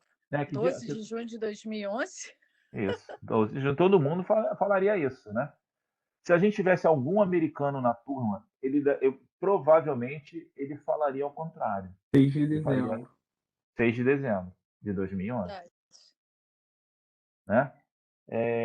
Se você pegar endereço também, normalmente aqui a gente põe nome da rua e número. Lá normalmente é número e nome depois. Então o processo de padronização é importante. Né? Se a gente for pensar em grupos de produção de dados geoespaciais que tem mais regras de padronização, é a parte aeronáutica. Por quê? Porque o piloto que sai de um país chega no outro, ele tem que olhar base de dados de rotas, de aproximação do aeroporto, entendendo da mesma forma um documento que é produzido no Brasil e outro documento que é produzido na Argentina, no México, Portugal. Certo? Então a necessidade de padronização é muito grande. Vamos ainda nesse exemplo de padronização. Né? Vocês viajam para um determinado país, aí você chega lá, a tomada é esse. Eu não sei se eu já mostrei esse desenho para vocês. Já não? Acho que não. Eu lembro dela na aula. Já, então é mole, né? Então não vou gastar muito tempo. Eu chego lá, num hotel, num determinado local, um país diferente, aquela é a tomada e meu aparelho tem essa tomada. Professor, dentro de casa mesmo, né? Assim, as casas mais antigas, eu lembro que na minha outra casa era uma confusão e os eletrodomésticos mais antigos também tem, né? Tomadas diferentes e aí você precisa sair botando o adaptador, fazendo uma gambiarra. Aí tentamos padronizar aqueles elementos aquelas tomadas de 3 pontos que também são que é só no Brasil, entendeu? E aí como você falou, você faz uma gambiarra para funcionar, você compra conversor, você bota um conversor no outro, ou você efetivamente padroniza, né? E isso se dá também no dado geoespacial. Se você não tem um padrão, quando você quer pegar um dado de uma instituição, juntar com um dado de uma outra instituição, exemplo, eu quero pegar toda a parte de cobertura e uso de uma instituição, eu quero juntar com um outro dado de uma outra instituição, só que eles não se falam em sistema de referência, não se falam em modelagem de dados. E aí, como é que fica? Um exemplo prático disso foi o início da automação dos processos de produção cartográfica, da cartografia digital. Tanto o IBGE como o Exército, cada um partiu para uma organização. Então, o IBGE montou a MTD, que era a Mapoteca Topográfica Digital, e o Exército botou a TBCD, que era a Tabela de Bases Cartográficas Digitais. Quando você pegava uma folha topográfica do IBGE e uma folha topográfica do lado dessa folha do IBGE, que era do Exército, os modelos eram diferentes. Então, mesmo que fosse em CAD, no layer 1 era Rio, para o Exército, estou chutando, estou dizendo que exatamente era assim, eu não lembro. Um exemplo só. O layer 1 era Rio para o IBGE. E para o Exército, o layer 1 era curva de nível. Quando você juntava, você tinha que o quê? Ter uma bodega de um conversor para isso. Certo? E aí, toda vez que você implementa conversores, você pode ter perda de dados, você pode ter degradação daquele dado. Então, se foi discutido, né, no âmbito da Comissão Nacional de Cartografia, que era um órgão colegiado do Ministério do Planejamento, que tem como objetivo assessorar o gestor, que é o ministro. Agora já estão tudo diferente, não tem CONCAR, não sei nem como é que vai ficar isso. Mas na época, quando tinha e quando efetivamente se reuniam para discutir isso, né, se sentou e falou: opa, peraí, não dá. Não dá para os principais órgãos de produção de dados, cada um fazer de um jeito. Então vamos organizar? Então vamos criar um comitê especializado em estruturas da Mapoteca. E aí se chegou, né, na especificação técnica. Claro, estou falando de mapeamento de referência, dependendo do tema, você tem que fazer também essas modelagens e tal, mas como exemplo. uma especificação técnica para a estrutura de dados vetoriais, em que se organizou uma estrutura. Então, primeiro, vamos lá, vamos organizar o que a gente vai colocar dentro dessa mapoteca, o que a gente vai padronizar. Então vamos padronizar. Estrutura econômica. Então, todas as feições que representam a estrutura física, onde se encontram atividade de produção, vão estar nessa. Vamos padronizar. Estou falando de padronizar representação cartográfica em banco de dados, tá? Não é correlações, não é relações de comércio, nada disso. É da representação das feições que representam essas atividades de produção. Como também a parte de energia e comunicação, a parte de hidrografia, limites localidades, pontos de referência, saneamento básico, relevo, vegetação e sistema de transporte. Tá? Então, vamos padronizar, gerar uma normativa, um modelo de banco, de modo que qualquer instituição que venha produzir uma representação cartográfica em banco de dados, no caso, foi bem construído para orientar o objeto, desses grupos usem essa modelagem. Tá? Então, a partir disso, a partir desse sistema, esse comitê começou a trabalhar em conjunto. Então, Exército, IBGE, a CPRM participou, outras instituições participaram, a documentação levanta todas as instituições que participaram.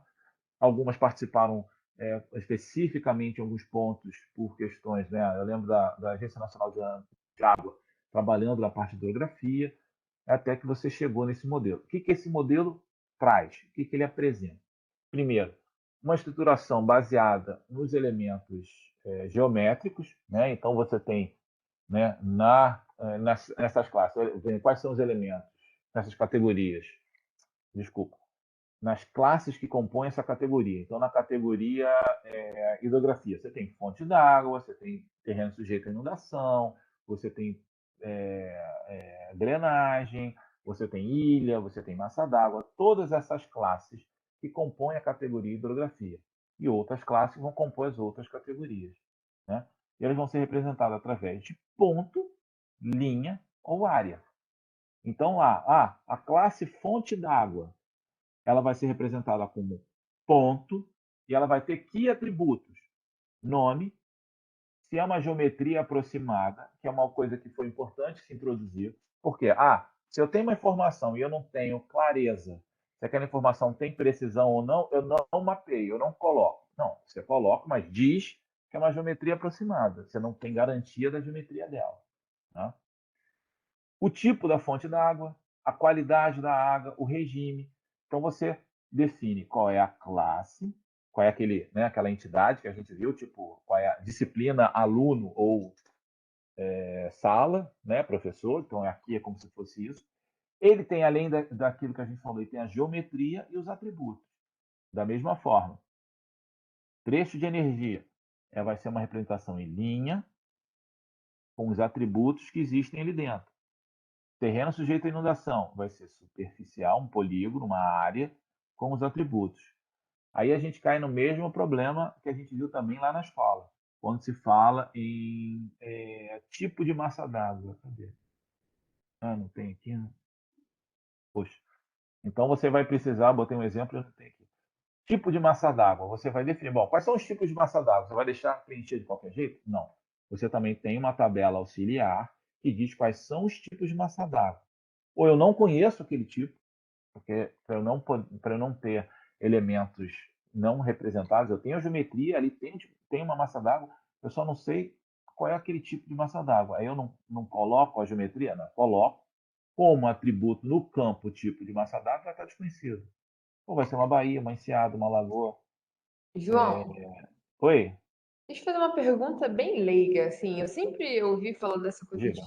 de banco de dados e tal, mas talvez o fato de eu não ter trabalhado diretamente com isso tenha me. Assim, eu sei isso na teoria, né?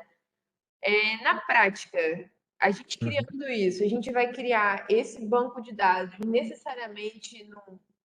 Vou chutar aqui, eu acho que é o SQL, né? Que é o nome de um banco de dados.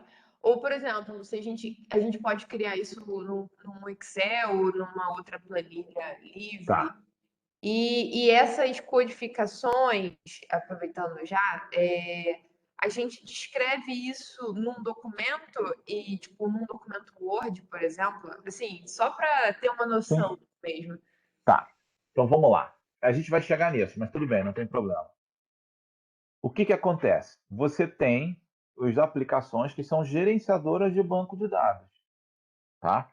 Então você vai para cada. Imagina o seguinte: vamos fazer o mesmo exemplo do Excel. O Excel não é um banco de dados, mas vamos pensar no Excel. Você tem uma planilha, você tem um arquivo Excel, certo? Eu estou mexendo aqui, vocês não estão me vendo, né? Você tem uma planilha Excel. Desculpa, um arquivo Excel. E dentro desse arquivo você tem várias planilhas, ok? Cada planilha dela, você pode botar uma planilha sobre, vamos lá, fonte d'água. Então você vai ter lá a fonte d'água, você vai ter, cada coluna vai ser um atributo. Se você tiver 30 fontes d'água naquela área que você está trabalhando, você vai ter 30 linhas no Excel com os atributos. Tudo bem? Certo? Sim. Uhum. Se você tiver, vamos pegar esses três, uma segunda, dentro desse arquivo Excel, uma segunda planilha, você vai ter o quê? Também, se você tiver trecho de energia, 100 trechos de energia, você vai ser 100 linhas com a quantidade de atributos ali, você vai preencher em cada uma dessas, ok? Aquilo ali, quando eu estou falando Excel, é uma forma muito simples, tá? Porque ele não é um banco de dados. Quando você leva isso para um banco de dados, o que você vai ter? Você vai ter uma tabela para cada elemento deste aqui, com os atributos, e você vai criar também as relações entre esses atributos, que a gente ainda não mostrou aqui, a gente vai mostrar ainda. Tá? Da mesma forma que você vai lá no Excel, você pode botar um campinho, né, que você clica, ele abre as opções e você escolhe, você vai fazer isso no banco de dados. Isso aqui vai ser isso, ele vai organizar no teu banco, de modo que quando você clicar no tipo de massa d'água, ele vai abrir as opções, você não pode escrever nada além do que está ali. Então você tem um gerenciador de banco de dados, você vai botar ali, ele vai ver as inconsistências, olha só, tem campo vazio, não pode ter campo vazio. Se você não preencher no Excel, vai ficar preenchido. Tem campo que você vai dizer que é obrigatório. Então, sei lá, geometria. Aquele campo é obrigatório, você não pode deixar sem preencher. Então você cria regras. Isso você faz no banco. Então você tem todo um banco na base de dados organizada, onde você tem várias tabelas.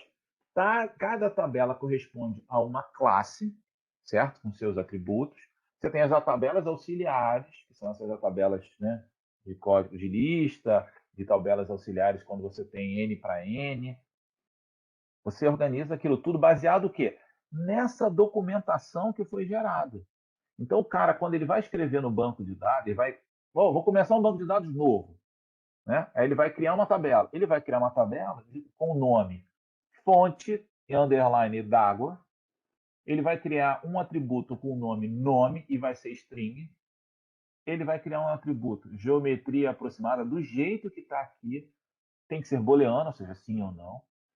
Ele vai ter um tipo fonte d'água e ele vai buscar a informação do tipo fonte d'água no código, na lista de código de tipo fonte d'água. Ele vai escrever uma qualidade da água, que vai buscar. Entendeu o que eu estou falando? Ele vai. Essa documentação está dando essa informação e ele vai criar aquele banco. O que se tem hoje? Né? No QGIS, por exemplo. Existem ferramentas hoje que isso já vem pronto para você. Você só abre e fala assim: não, eu quero fonte d'água. Aí ele puxa para você aquela informação e você preenche. Já está construído para você. Tá? Os arquivos shapefile, ele simula um pouco isso, mas ele não isso, ele não tem as relações, tá? Ele não vai conseguir levar plenamente isso. O que ele vai fazer? Para cada shapefile, você vai ter um shapefile chamado fonte d'água, você vai ter dentro do shapefile esses 4 atributos, certo? E você vai ter isso aqui na hora de preencher. Eu não tenho certeza absoluta se ele define as questões de código lixo. Eu acho que não. Mas posso não estar falando com propriedade em relação a isso. Cada um desses é um shapefile. Tá? Só que quando você trabalha com banco geoespacial, ou seja, vai lá o PostGIS, que a gente vai olhar, infelizmente, a gente não vai conseguir olhar ele muito por causa do remoto. Você vai lá, o Postgre. O que é o Postgre? É um gerenciador de banco de dados. Você vai usar ele para criar o banco de dados da tua escola, um exemplo. Mas ele tem um módulo GEL, um módulo GIS, que é o PostGIS. Por quê? Porque ele vai agregar a componente geoespacial. Naquela planilha Excel que a gente falou, você não guardou a geometria. Onde é que está a geometria daqueles atributos? Né? Nesse banco de dados, ele guarda a geometria também. Então, quando você tem esse banco de dados todo organizado no PostGIS, vazio, você precisa preencher o atributo. Como é que você vai desenhar uma geometria ali naquele banco de dados? Então, o que você faz? Você conecta esse banco ao QGIS. E aí você desenha no QGIS e ele guarda no PostGIS. Ele não guarda lá no QGIS, ele vai guardando no Tá. Isso que eu PostGIS. ia perguntar agora. Tá? O QGIS é só Muito um abstrato. ambiente para escrever no banco. Entendeu? Neste caso. Quando você está trabalhando nele com Shapefile ou com alguma outra coisa, aí você está escrevendo ele daqueles arquivos. Né? Tá bom? Ajudou ou atrapalhou? Ajudou. É só a última parte que eu acho que minha internet deu uma oscilada aqui e eu não consegui pegar só essa parte da geometria dessa Não, conexão. tá, porque assim, um banco de dados comum, ele não guarda geometria, né? Nem as relações, nem sistema geodésico de referência, projeção, coordenadas, tudo toda. O PostgRE, ele é um banco de dados comum, mas ele tem um módulo a mais que você instala nele, que é o PostGIS. Então, ele começa também a guardar a geometria. Quando você abre, né, no QGIS, você abriu o QGIS, aí se conectou ao PostGIS, que está lá seu banco. Você vai em fonte d'água, ele nunca vai deixar você desenhar uma linha. Por quê? Porque o banco está dizendo, aqui eu só guardo ponto. Certo? No Shapefile é a mesma coisa. Você não vai conseguir, um Shapefile de linha, você vai desenhar a ponta. Tá? Então, os bancos de dados com cartucho espacial, com esse módulo espacial, ele guarda a geometria no banco também. Tá? Beleza, Ok? obrigada. Então, vamos lá. E também você vai ter os genéricos, os complexos. Né? O que é esse genérico? Ou seja, você tem um elemento e ele não existe de geometria. Não existe geometria para ele. É um banco sem geometria, uma tabela, perdão, sem geometria. Exemplo, complexo aeroviário. Tá? Por que ele não tem geometria? Porque ele é composto por várias geometrias. Por várias classes. Então você tem o quê? Pista de pouso. Pista de pouso é uma tabela, representação linear com os atributos de pista de pouso. Você tem uma outra que torre comando, sei lá. É uma outra tabela com ponto com as informações da torre de comando. Terminal de passageiros é uma tabela, uma terceira tabela com geometria. O complexo aeroportuário é uma grande tabelão, é uma tabela que não tem geometria, que vai guardar o nome daquele complexo aeroportuário, se ele é administrado por quem, e vai apontar todas as outras tabelas que se relacionam com aquele complexo aeroportuário. Então, quando você vai nessa tabela, eu quero aeroporto Santos Dumont, ele está fazendo uma pesquisa nessa tabela que não tem geometria, mas tem o nome do aeroporto, que ele identifica e ele traz de outras tabelas as geometrias que compõem aquele complexo aeroportuário. Tudo bem? Ok ou não? Ou, de uma forma mais simples, quando você tem uma termoelétrica. A termoelétrica ela pode ser tanto ponto como área. Certo? Mas você não vai fazer uma pesquisa. Eu quero saber quantas termoelétricas tem dentro de Minas Gerais, ou do Paraná, ou do Pará.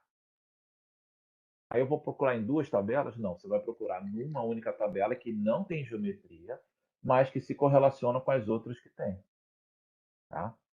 Essa é a estrutura. Isso, no arquivo Shapefile, né, isso você não consegue montar. Você tem essas duas tabelas separadas. Tá? Mas num banco de dados específico, mesmo estruturado, conforme está se prevendo aqui, você consegue. Tá? E aí também você cria as relações, né? As relações de ponto. Ponto com ponto. Todo o ponto pode ser perto, uma determinada distância fixa, ele pode ser coincidente. Então você tem elementos que são coincidentes. Eles não podem não estar coincidentes. Estou tentando pensar um exemplo aqui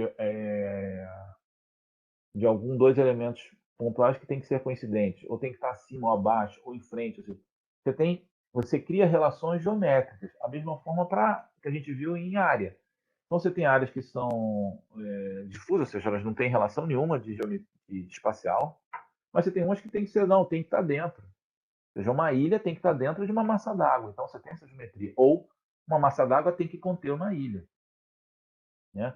Ou tocar, cobrir, sobrepor, você tem várias possibilidades, né? Que você também cria você cria essas relações. Então você quando for criar uma tabela, né, de ilha e uma tabela de massa d'água, você vai dizer uma ilha tem que estar obrigatoriamente dentro de uma massa d'água, dentro de uma massa d'água. Uma massa d'água pode conter nenhuma ou várias massas d'água. Tá? Não sei aqui alguma outra igual, um outro elemento que seja igual. Não sei. Tá? Mas assim, essa é a ideia. Você sempre, quando criar essas relações, você tem que dizer isso. Deixa eu pegar outros exemplos aqui. Ponto com massa d'água também tem. Ou seja, todo quebra-mar. Ou toda rocha. Fala, rocha tem um nome que eu não estou lembrando. Ou fonte d'água. Vamos pegar a fonte d'água. A fonte d'água não tá é como linha, mas tudo bem. Todo o quebra-mar representado como ponto, né, naquele feição ponto, tem que estar dentro de uma massa d'água, ou tem que estar tocar ou ser adjacente. Você vai criando essas relações, você vai dizendo essas relações para o banco, de modo que quando você for preencher esse banco, você tem que seguir essas regras. Se você quiser botar alguma ilha fora da massa d'água, o banco não vai deixar você gravar. Certo? A mesma coisa que eu acabei não mostrando de linha, né? De linha com polígono. Então você tem alguma coisa que cruza, que atravessa, que está dentro e assim por diante. Tá? Então você tem as relações entre os elementos. Ponto com ponto, linha com linha, área com área, ponto com área, linha com área. Isso tudo nessa documentação está lá guardado. Tá? Então, qual é a diferença? Você tem a especificação e depois você tem o esquema do banco. Então, você tem o modelo conceitual e o modelo lógico. Então, esse modelo lógico aqui, que é o banco vazio, você vai abrir, vai importar para o teu banco e está lá com tudo isso pronto, só que vazio. E esse banco vazio, todo pronto, construído o teu banco, ele se baseou aonde? Nessas especificações. Ele tem que refletir o que essas especificações trabalharam. Né? Então, olha só, esse aqui, ó. Eu tenho aqui um complexo, lembra do genérico? Eu tenho um complexo desportivo. Ele é genérico. Ele não tem linha nenhuma, ele não tem representação gráfica nenhuma aqui. Por quê? Porque ele vai ser composto por campo ou quadra, por banheiro público, por ele pode ser, não obrigatoriamente ele vai ter todos. Né? Tanto é que tudo é zero. Né? Então, o complexo pode ter nenhum ou várias quadras, mas uma quadra pode estar associada a nenhum ou um complexo. Você não pode ter uma quadra em dois complexos. Né? A piscina, mesma coisa. Você sempre vê na outra ponta. Então, nessa ponta, nesse aqui de baixo, está dizendo em relação a um complexo pode ter nenhuma ou várias piscinas. E a piscina, nenhuma piscina ou uma única piscina pode estar dentro do complexo. Ele pode não ter piscina, mas essa piscina só pode estar associada a um complexo. Arquibancada, então ele cria tudo isso é relacionado. Então, e aí você tem elemento genérico e elemento genérico. Dentro de quadro, você vai ter outros elementos que compõem esse outro elemento genérico aqui. Tá? Isso tudo... Não sei por que isso está aqui. Toda essa estrutura, ela está organizada nessa documentação que a gente vai, deixa eu ver que horas tem, que a gente vai dar uma olhada aqui. Em vez de eu trazer todo para o PowerPoint, a gente vai lá no documento olhar essa estruturação, tá? Já tem uns 10 minutinhos aí. Alguma pergunta? Só quando a gente for montar mesmo que vai começar a borbulhar perguntas. O que vai acontecer? A gente vai ter a próxima aula é uma aula prática. Então eu vou abrir o QGIS, eu vou abrir o ProfGIS, eu vou fazer a conexão com o banco, né? Vamos preencher no banco. A gente vai olhar isso tudo, vamos abrir arquivos. Eu vou conectar o QGIS a um PostgRI para vocês verem, usando a ferramenta do Exército, que o Exército já dispõe, e eu vou abrir também em shapefiles que tentam simular isso, tá? E a gente vai olhar essa organização, tá bom? Talvez isso. E aí, quando vocês forem nas atividades, é claro, pode vir a surgir algumas dúvidas. Vocês estão vendo aqui, né? O que a gente precisa ter para a aula que vem, então, professor? Assim, pronto. Pronto. Pronto, Preparar. Preparado, era bom vocês terem. Na verdade, o que acontece? O que está acontecendo quando eu estou também dando aula na graduação? É melhor vocês acompanharem o que eu estou fazendo, prestarem atenção no que eu estou fazendo, porque ele vai estar gravado. Os arquivos que eu estiver trabalhando, eu vou botar lá no Moodle para vocês usarem. Então, se eu usar um arquivo de uma hidrografia, se eu usar um arquivo de cobertura e uso, de vegetação, o que for que eu for usar, biomas e tal, que eu for usar ali, eu vou disponibilizar os arquivos. O que eu tenho visto que tem funcionado é melhor prestar atenção no que a gente está fazendo, a aula está sendo gravada e depois, porque aí você vai poder pausar e tudo, simular no teu QGIS. Se você já tem uma certa familiaridade com o QGIS, você pode até fazer na hora. Estou fazendo, você vai abrindo também, os arquivos vão estar disponíveis, tá? Mas vai ter o arquivo para vocês depois exercitarem, reverem que está ali, ver, testar, abrir, criar. Quando a gente for ver na parte de processamento, fazer todas aquelas análises, quando está contendo, não está, recorta daqui, tira um pedaço daqui, quais são os qual é a parte do bioma que está dentro do estado de Mato Grosso, sei lá, são coisas que eu já montei assim que a gente vai testar lá, entendeu? Gerar pontos automáticos em cruzamento de linhas, gerar uma grade, isso a gente vai ver, mas ao longo das aulas práticas. O ideal, que está funcionando melhor na graduação, é prestar atenção nas aulas e depois, com o vídeo e com o QGIS aberto, podendo pausar e tal, fazer a atividade. Tá? É uma atividade prática para vocês testarem, que vocês vão usar nas outras atividades de avaliação. Tá bom? Então, É melhor, sem dúvida, professor. Bem melhor. Diga. Tranquilo. Essas feições que já têm padronização oficial, o IBGE disponibiliza um banco de dados modelo que a gente possa usar como base, por exemplo, o exemplo da coisa da ilha, que é, né, bem essa formatação já de, por exemplo, se eu quiser incluir um aeródromo, eu já tenho uma fichinha e eu já só insiro a informação sem ter que formatar o banco de dados? Hoje, a gente não. O que acontece? Como tem o IBGE e o Exército já fez isso, então a gente nem se preocupa muito com isso. Por quê? Porque isso eu vou mostrar, dentro do QGIS, se você instalar o DSG Tools, ele já faz isso para você, tá? Só que ele faz isso dentro do PostgRI. Então ele vai precisar ter o PostgRI ali. Você vai ter que ter o PostgRI instalado, com o teu banco criado, direitinho vazio.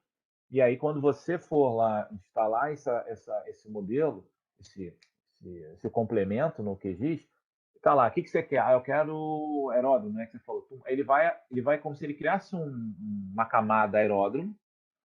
Quando você inclui um ponto, ele vai abrir os atributos específicos, só que ele está escrevendo lá no banco, lá no QGIS, já com essas relações que o banco do QGIS tem, entendeu? E eles criaram. Você usa um complemento para isso. Aí você vai escrevendo no QGIS já estruturado, ou seja, tem todas as tabelas lá no PostGIS já prontas e vazias com as correlações quando você escreve no PostgRI. Mas aí é um complemento do QGIS do Exército. É o DSG Tools, tá?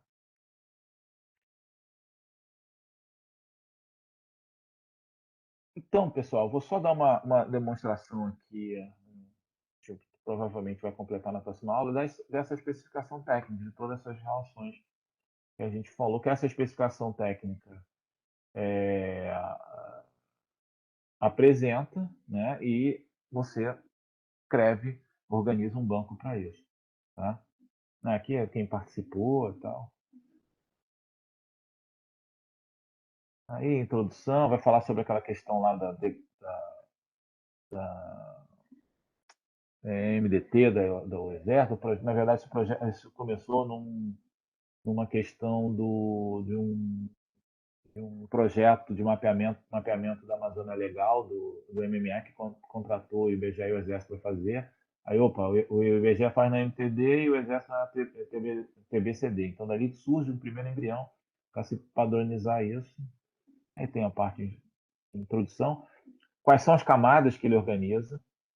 Também teve um complemento disso quando das Olimpíadas e da Copa do Mundo. Por quê? Porque o Exército tinha que fazer uma questão de segurança e precisavam de um mapeamento com mais detalhe.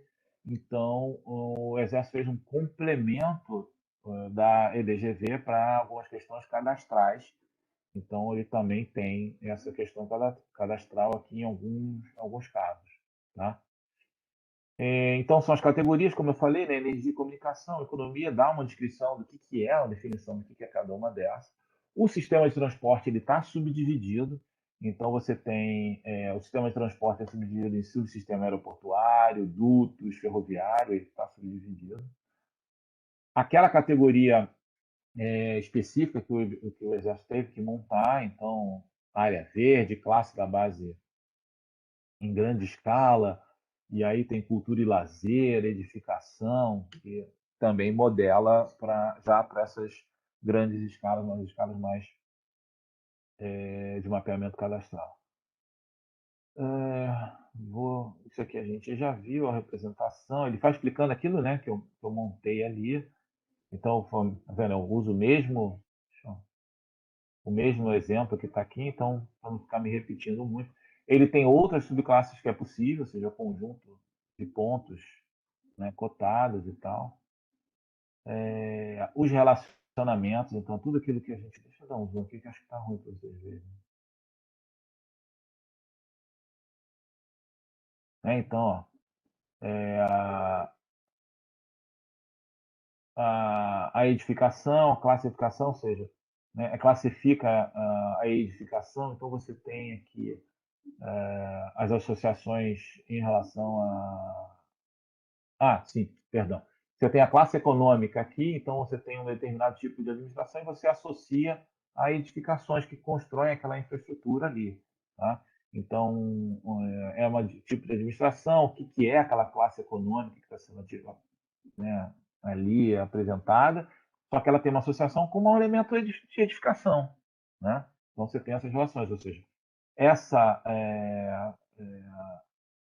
tabela classifica essa edificação como uma atividade econômica. Você tem várias edificações, uma base só de edificação, mas elas são classificadas a partir de outras bases. Né?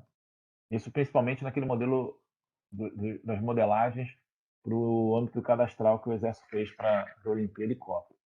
Tem a parte de generalização, então aqui eu vou detalhar muito. É aquilo que a gente falou, tipo a ilha, ela pode ser representada de 3 formas, ela nunca é representada como linha, mas aqui é só um exemplo, né? Porque todos aqueles contatos, né, com as relações geométricas, né, as relações espaciais, né, aquele exemplo que a gente viu. Bom, aqui é bem o que especifica. Aqui ele também vai falando interessante. Então, antena de comunicação. Uma antena de comunicação ela é representada nessa escala, nessa escala, nessa escala. Nessas outras escalas ela não é representada. Ela não faz sentido ser representada nessas outras escalas. Tem outros não.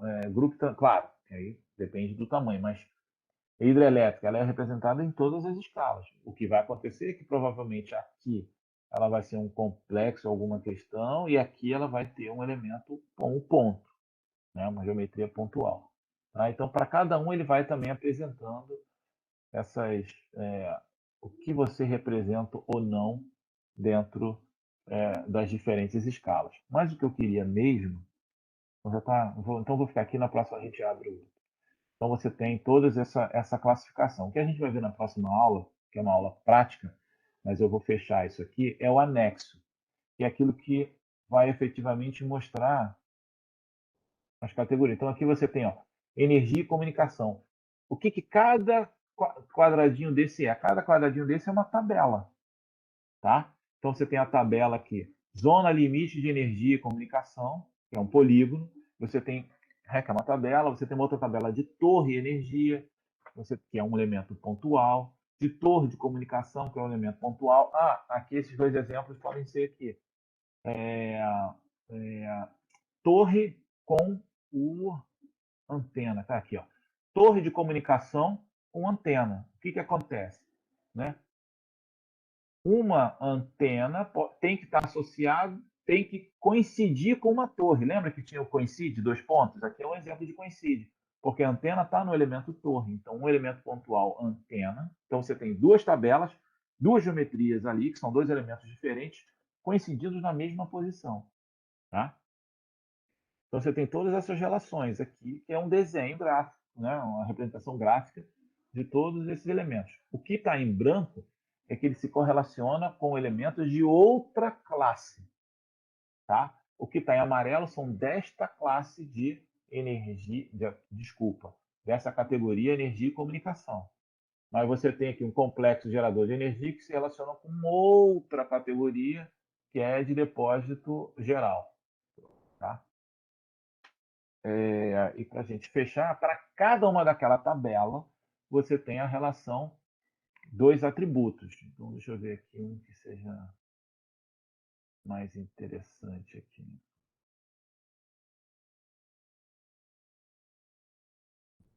Então, estação geradora de energia elétrica. Então, o que ele tem de atributo ali? O nome, que é um alfanumérico, que diz o que é esse nome. Indica o nome do complexo, certo? Ao ser preenchido, o domínio dele é livre. Geometria é booleana, vai indicar se a geometria é adequada ou não para aquela escala. Segue, que indica o código único do empreendimento de geração, é um alfanumérico 16. O tipo da estação, então indica o tipo. E aí entra o seguinte, esse tipo ele está dentro de um domínio.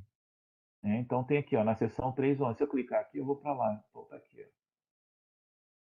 Tipo, qual o tipo?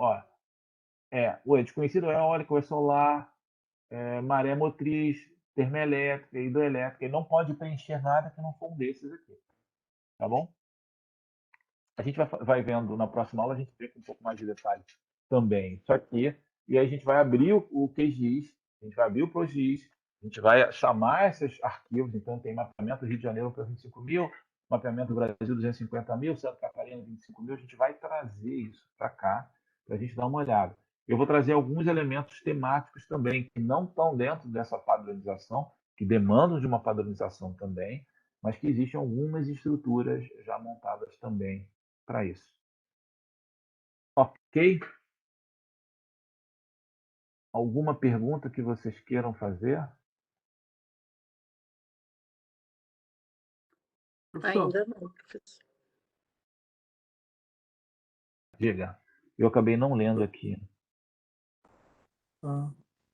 Diga lá, fala. Professor, e o primeiro trabalho? O senhor vai colocar para Eu acabei atrasando ele, eu vou publicar ele agora. Até o final do dia eu publico. E aí eu dou o mesmo prazo, não tem problema não. Precisa ter pressa não, professor. Precisa ter pressa. Que livra logo. Pensei que vocês iam brigar comigo que tá atrasado. Tá? Mas eu publico hoje ainda. Sentimentos conflitantes, professor. A gente tem que aprender a lidar com isso. Não, esse vai ser fácil, pois. Às vezes a gente quer o trabalho logo, às vezes a gente só quer o trabalho no final. É uma coisa muito conflitante. Tá bom. Sem problema. Ok, pessoal. Então, assim, o que a gente está vendo. Então, voltando, né? O que a gente quer fazer? Quais são os dados que eu preciso? Agora, como é que eu organizo esses dados? Então, se eu sei que eu tenho eu tenho que ter todas as informações de bacia hidrográfica. Como é que eu vou guardar essa bacia? Quais são os atributos que eu preciso? Como é que eu organizo isso? Tá bom? Aí na próxima aula, de novo, eu vou disponibilizar lá no Moodle os arquivos que eu vou usar, shapefile. Vai estar gravado e vocês podem, na hora lá, quem quiser fazer, ok. Quem quiser fazer depois, vocês vão fazendo atividade lá prática, né? Ainda estarmos aqui, quem sabe no próximo semestre estaremos presencialmente. Provavelmente vocês vão fazer a defesa presencial, né? Que bom. Professor, foram identificadas 2 pessoas com a variante Delta, uma em São João de Meriti, a outra em Seropédica. A gente não sabe qual vai ser o avanço disso, porque não se tem informação se isso foi por transmissão local ou eles vieram diretamente da Índia. Então, sim. A gente não sabe como é que vai ser. Continuemos a orar. Sim. Não, a minha expectativa é que sim, porque a gente tenha efetivamente, ao pensar em retorno em 2021, porque a gente já deve ter, né, uma imunidade por vacina grande, as questões mais bem controladas. O problema é que a gente não tem muita ajuda para isso. Né? O problema é que não se sabe qual a eficiência vacinal para essa variante. Sim, por então, exemplo, a Pfizer traz 64%. Isso exige uma vacinação, sei lá, de 85% da população, que a gente não sabe quando vai